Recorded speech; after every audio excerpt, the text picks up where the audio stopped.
about instruction and the instruction pipeline sequencing.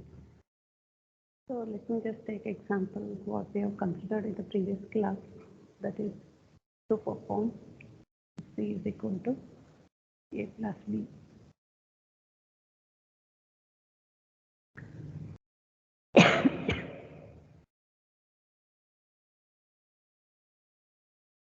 So how to write this? How you can write the instruction for this is, so you can, in simple way you can write A comma or not, add B comma or not, and you can use either store or you can use move instruction, move or not comma C. Now how this instruction is stored in the memory. So you need to understand how memory is organized. So in the yesterday's session we have discussed about how the memory's hierarchy or memory addresses are represented. So we'll start with move A comma or not, add B comma or not, move or not comma C. So this is location I and this is I plus 4. Why it is I plus 4? So I already explained in the previous video that depending on what is the computer you consider, what is the word length of the computer system, range from 16 to 64. So yesterday I told in this subject we are going to take example of 32-bit word length. So because of that the first instruction takes 4 bytes. For the next byte address starts from 4. Okay, if this is ith location, the first address starts with 0, 4, then 8, 12 and so on. The same thing I have represented. This is a program how it is stored for this task. Instructions are stored in the memory. Similarly, the data required for this program, it is stored in the memory, that is content of A. Okay, it may contain some value B, and also this dotted line indicates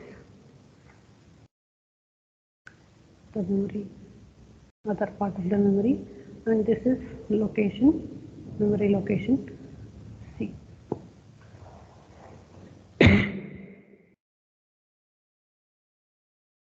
This is how it is going to store the instruction. So now how execution proceeds.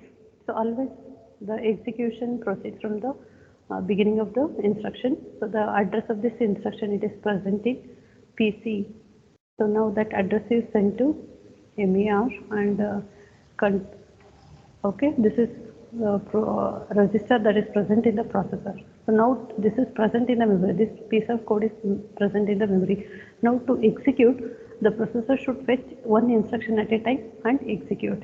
So now it should know what is the address of the first instruction. That address it is present in MAR and it is going to send to the MAR register, and also it is going to send the read control signal. So having this, it is going to read this instruction. Okay, after memory access time, that particular instruction it is sent back to MDR. From MDR it is sent to IR. So now instruction is IR is present, all these registers are present at the processor side. So now the first instruction is ready for execution. Okay, so it is going to decode the instruction and comes to know that what operation to be performed. Accordingly, it is going to perform the operation. And when it is performing all these steps, so PC is automatically incremented to I plus 4, and it is holding the address of the next instruction. Okay, when it is fetching this instruction and executing the second instruction, so PC is automatically incremented and it is pointing to the, or it is holding the third instruction address. So this is how the execution proceeds.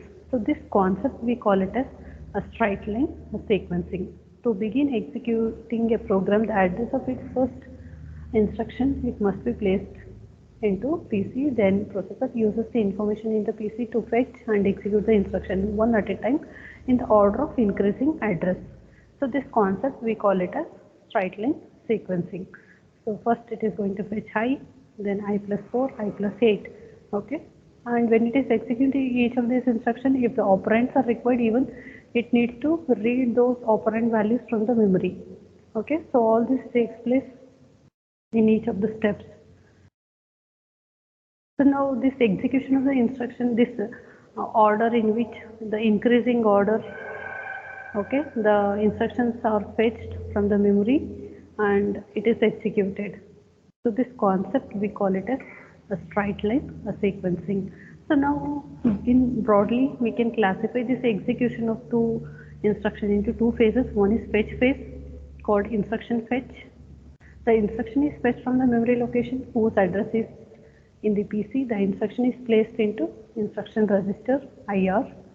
In the second phase, okay, so once during first phase, the instruction is fetched and it is present in IR.